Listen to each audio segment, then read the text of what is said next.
dari ruangan ini menemukan satu ide yang mungkin bisa diterapkan dalam kehidupan kita sehari-hari, karena perubahan sekarang ini begitu cepat. Kalau kita tidak menangkap perubahan ini, maka kita akan punah.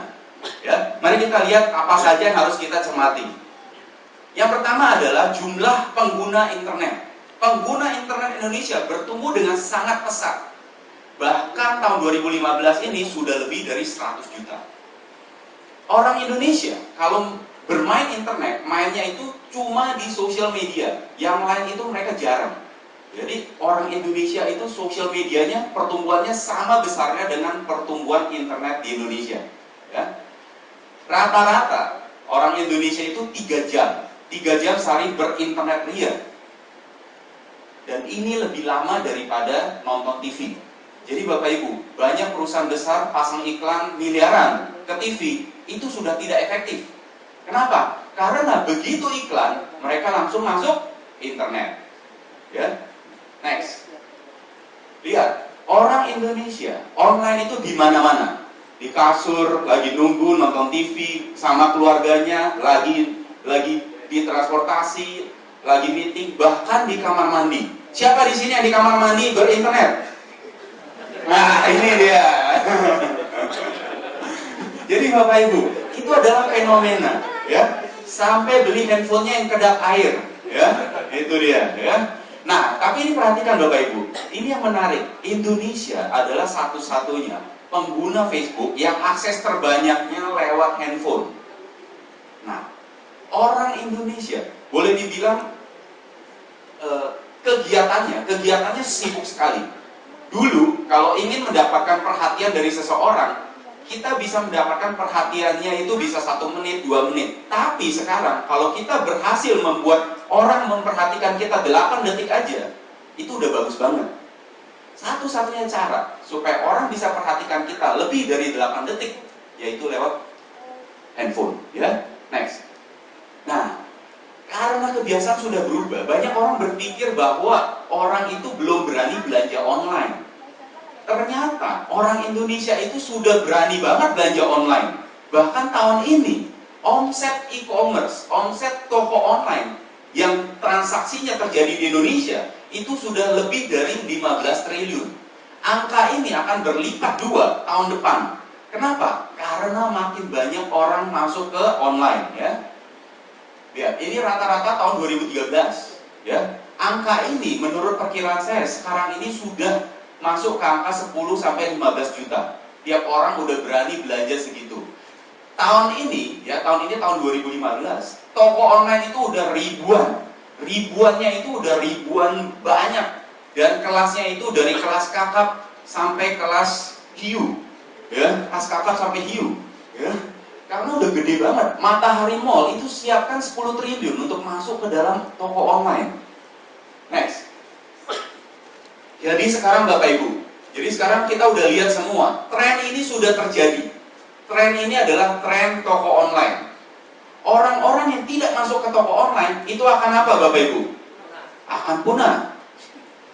Akan punah, betul. Ya, 2 bulan yang lalu, kurang lebih 10 tahun yang lalu, saya adalah berbisnis aksesoris komputer. Boleh dibilang tiap minggu saya pasti ke Mangga 2. Kenapa? Karena banyak dealer-dealer saya di Mangga 2, ya. Dan saya kalau mau parkir di Mangga 2 itu susah banget. 2 bulan yang lalu saya ke Mangga 2, parkir kosong banget. Dan saya masuk ke mall Mangga 2, sepi banget. Nah, jadi Bapak Ibu, momentumnya toko online. Orang sudah mulai belanja di toko online. Kalau kita tidak masuk ke toko online, kita siap-siap punah. Bahkan waktu lebaran, banyak orang tidak menyadari pengiriman pempek, ya. Siapa di sini yang suka pempek? Nah, pengiriman pempek lewat Tiki JNE itu dalam bulan lebaran 1,5 ton. Bayangin Bapak ini, 1,5 ton, ya kan? Jualannya udah nggak kiloan, ton. Itu cuma bisa terjadi kalau tokonya itu di online. Rendang online juga sudah ada. Bakmi online sudah ada juga. Nah, jadi Bapak Ibu, Kuenya belum tahu saya. Oh ya, Aceh online ya. Aceh online. Kalau kita tidak masuk online Bapak Ibu, ya kita akan ketinggalan. Jadi sekarang momentum toko online. Lihat, ini tahun 2013 aja udah triliun dolar. 2015 sudah lebih gede lagi. Ya, ini angkanya ngeri sekali Bapak Ibu. Next. Jadi Bapak Ibu kesimpulannya adalah dunia internet ini masa depan. Kalau bisnis kita tidak ada di internet, maka kita akan punah. Semua profesi Bapak Ibu, dokter, pengacara, terapis, bakmi, rendang, montir, buku, kalau nggak masuk ke sini semuanya punah. Kenapa? Karena populasi online makin lama makin bertambah dan habit orang belanja di online itu sudah tidak terbendung. Sehingga kalau kita tidak punya toko online, maka kita akan kehilangan peluang. Orang yang punya toko online akan mulai mendapatkan penghasilan. Penghasilannya bisa tak terbatas. Dan enaknya toko online bisa dikerjakan di mana saja, penghasilannya bisa eksponensial. Oleh karena itu, triliuner baru banyak bermunculan dari internet. Ya, next. Kita lihat 3 fase, ya, 3 fase industri. Yang pertama adalah Henry Ford. Henry Ford itu era industri. Era industri, dia untuk mendapatkan 1 miliar pertama itu perlu waktu 23 tahun. Era teknologi, Bill Gates memecahkan rekor untuk mendapatkan 1 miliar pertama itu 13 tahun. Jeff Bezos, era informasi, mendapatkan 1 miliar pertama hanya dalam waktu 3 tahun. Jadi waktu Jeff Bezos sebelum Amazon terkenal, Jeff Bezos pernah ngumpul sama para entrepreneur di Amerika. Jeff Bezos ngumpul-ngumpul dan dalam satu pertemuan itu dia ditanya, Jeff, kamu bisnis apa sekarang? Nah, waktu itu toko buku masih ramai banget. Si Jeff bilang, saya jual buku di internet. Lalu orang ini ngerumpi, mana mungkin sih ada yang beli buku di internet? Orang kan pengen pegang, orang kan pengen lihat, ya kan? Nggak mungkin. Nah, orang itu sekarang menyesal setengah mati. Kenapa? Karena sekarang omset Amazon.com dalam waktu 1 minggu lebih besar dari omset Carrefour Amerika satu Amerika. Itu luar biasa sekali, ya. Nah, jadi ini luar biasa sekali. Sehingga Jeff Bezos dinobatkan sebagai 12 wirausahaan terbesar pilihan majalah Fortune. Ini bisa terjadi kenapa? Karena Jeff Bezos memperhatikan suatu perubahan, ya. Jeff Bezos memperhatikan suatu perubahan. Jadi Bapak Ibu, hari ini Bapak Ibu sudah melihat ada perubahan terjadi di Indonesia. Jadi Bapak Ibu, kalau menangkap sesuatu hari ini, cepat take action. Lihat perubahannya.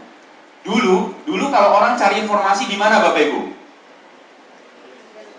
Ya, Yellow Page, apalagi?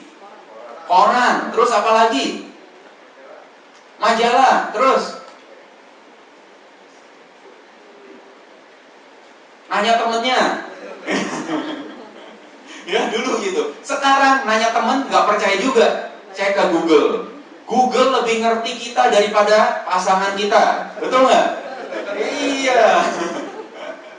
Terus orang dulu beli majalah, sekarang bisnis majalah sudah mulai bangkrut. Orang dulu baca berita Kompas, ya, Kompas majalah terbesar di Indonesia. Sekarang Kompas.com lagi menggenjot habis-habisan. Kenapa? Karena dia akan punah kalau dia tidak masuk ke online. Koran terbesar di Amerika, Washington Post, dibeli oleh Amazon.com. Kenapa? Karena kalau dia tidak mau dibeli oleh Amazon.com, dia akan punah. Ya, next. Ya. Jadi semua itu adalah perubahan, ya, semua itu adalah perubahan. Nah, sekarang ada nggak peluang yang bisa kita ambil dari perubahan ini? Nah, peluang ini harus menggabungkan 3 kekuatan. Kenapa? Karena kita nggak punya waktu untuk melakukannya satu-satu. Kita nggak punya waktu. Perubahan begitu cepat. Jadi harus ada satu platform yang menggabungkan 3 kekuatan ini, yaitu network marketing, e-commerce dan global dropshipping. Ya, ada nggak platform yang menggabungkan ini semua? Next.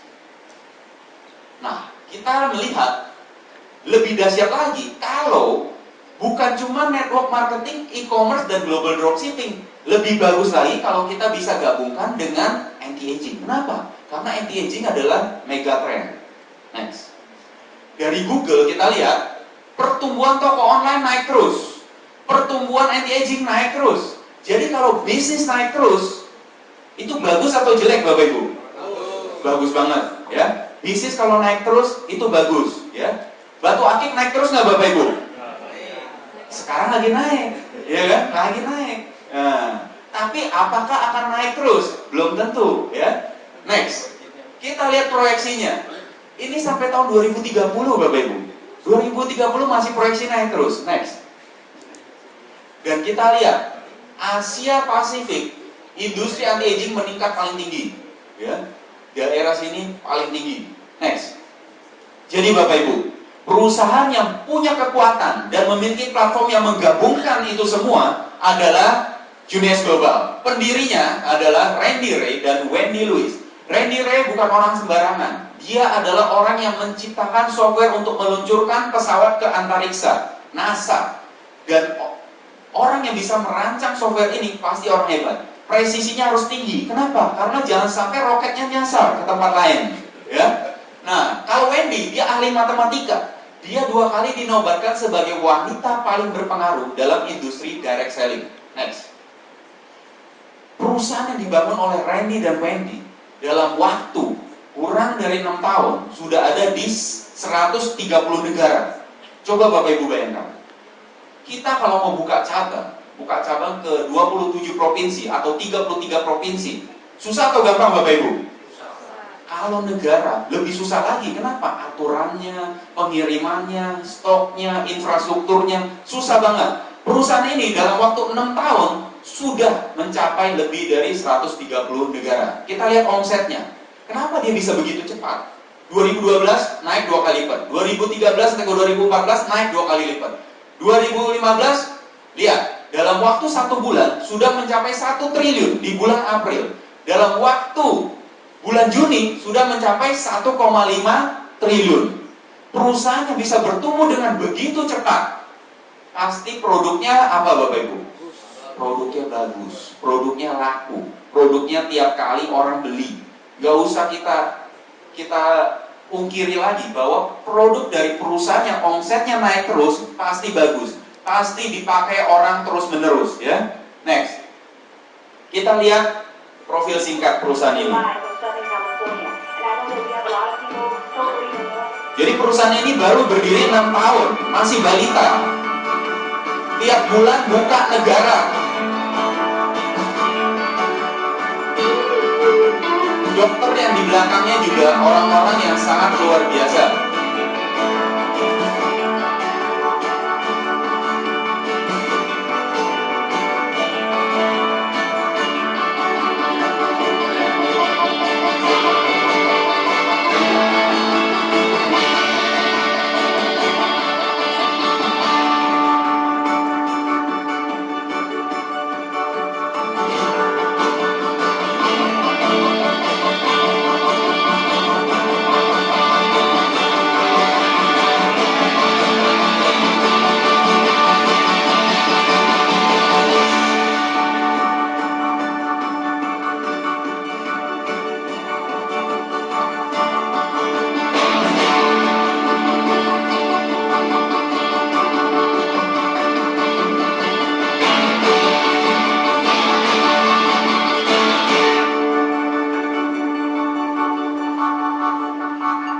Nah, Bapak Ibu, kita sudah melihat profil dari perusahaan yang begitu luar biasa. Produknya, rangkaian produknya, kita lihat. Rangkaian produknya dinamakan Youth Enhancement System. Terdiri dari satu seri yang sangat lengkap, yang bisa meredefinisi arti dari peremajaan. Ya, kita meredefinisikan arti dari peremajaan. Next.